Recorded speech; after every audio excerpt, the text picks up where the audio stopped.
and looking at this as my chapter of joy. And the more that you are able to look at your life and really truly recognize that if you're going to be grateful for your life, you have to be grateful for all aspects of it. The parts that were opportunities of growth and may have felt really difficult, as well as the parts that feel inspiring, joyful, and full. And I think part of the role modeling doesn't necessarily need to be a large plan, it just needs to be an intention. And my intentionality is to enjoy this chapter. Meghan said this while in Colombia, a sentiment that is undeniably positive and something many of us, her supporters, are thrilled about. However, royalists and their media outlets are now twisting this statement into something controversial. Tabloids such as The Chronicle and The Sun published headlines like, "Meghan Markle says she's in chapter of joy on eve of Queen's death anniversary," aiming to stir up outrage and tarnish her happiness by linking it to the anniversary of Queen Elizabeth II's passing. One notable response from a member of the Sussex Squad on Twitter poignantly addressed the situation, stating, "When abusers can't control you, they'll try to control how others see you." This perfectly encapsulates what is happening here. These tabloids are making baseless speculations, attempting to manipulate public perception of Meghan once again.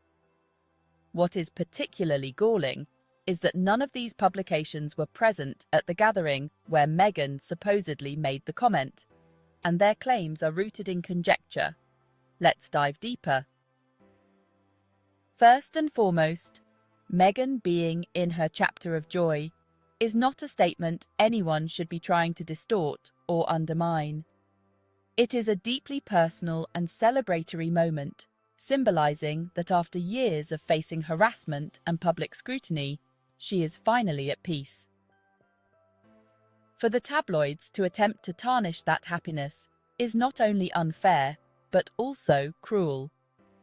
Meghan and Harry have both been vocal about the toll that media harassment has taken on their mental health. In fact, Meghan herself has opened up about how the constant barrage of negativity pushed her to the brink of contemplating suicide. For these same tabloids, the ones responsible for such harm, to now attempt to turn her joy into something to be criticized is beyond appalling. This attempt to weaponize Meghan's joy is part of a broader and more insidious agenda. The British tabloids have long been obsessed with painting Meghan as someone who disrespects the monarchy. For them, the narrative that Meghan somehow disrespected the Queen has become a convenient tool to stoke outrage, especially among royalists who harbour negative feelings toward the Duchess of Sussex. Let's break down why this latest attempt to manufacture controversy is utterly baseless. First of all, Meghan did not publicly announce that she was entering her chapter of joy on the eve of Queen Elizabeth's death anniversary. In fact, these are pure speculations by the tabloids, which were not present at the event where Meghan allegedly made this comment. This alone dismantles the credibility of their claims. Moreover, Meghan has consistently shown respect and fondness for Queen Elizabeth.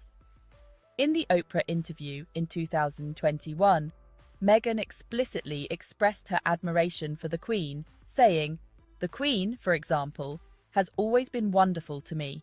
I mean, we had one of our first joint engagements together. She asked me to join her, and I went on the train. And we had breakfast together that morning, and she gave me a beautiful gift.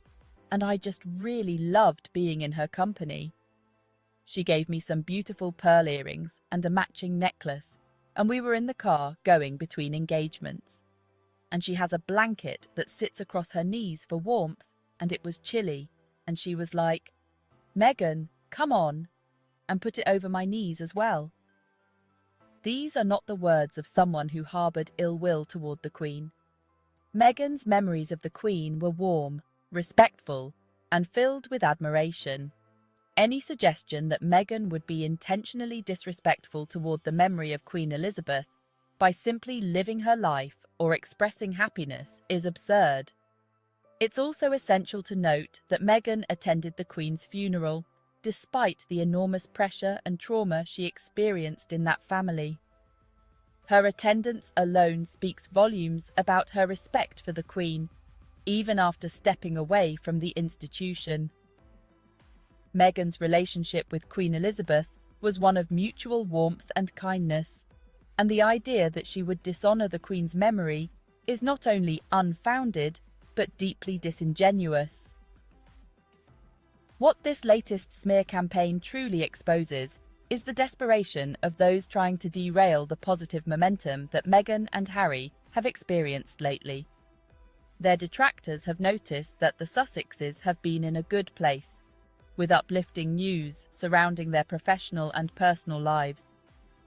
Meghan, in particular, seems to be thriving, whether it's her business ventures, her philanthropic work, or her quiet yet impactful public appearances. Her ability to maintain her grace and composure in the face of continued attacks has only increased the public's admiration for her. This recent cycle of negativity against Meghan also coincides with an uptick in rumours about Harry supposedly wanting to return to the royal family. These narratives are deliberately timed to sabotage the couple's happiness and create a sense of instability around their public image. The royals and their media surrogates have a long history of attempting to control the narrative around Meghan and Harry. Whenever the couple experiences positive coverage, there seems to be a coordinated effort to bring them down. Meghan's chapter of joy is not just a personal milestone for her, it's also a declaration of independence from the forces that once tried to destroy her.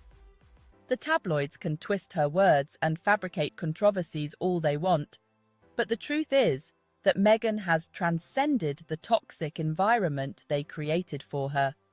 She is no longer under their control, and they are struggling to cope with that reality.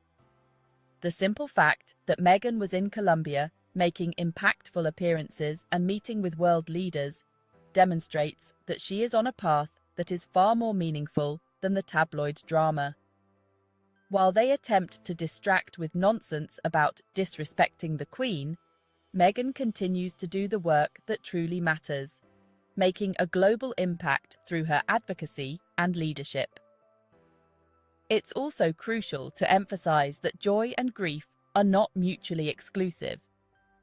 Just because Meghan is in her chapter of joy does not mean she and Harry did not feel the loss of the Queen. These are two human beings capable of experiencing a range of emotions, and their joy does not negate their ability to honor and remember Queen Elizabeth in their own way. In fact, Harry and Meghan named their daughter Lilibet, a gesture that speaks volumes about their respect for the Queen. The idea that they need to publicly perform their grief for it to be valid is absurd. In the end, what this latest smear campaign reveals is that the tabloids are grasping at straws. They are trying to restart a tired cycle of controversy around Meghan's supposed disrespect for the Queen. But the truth is that Meghan's joy is what threatens them most. Her happiness, independence, and success are a direct rebuke to the narrative they've been trying to push for years. As Meghan and Harry continue to thrive, their detractors will no doubt continue to try to sabotage their joy. But as always, the truth speaks for itself. Meghan and Harry are thriving, and no amount of tabloid speculation will change that. Thank you for watching.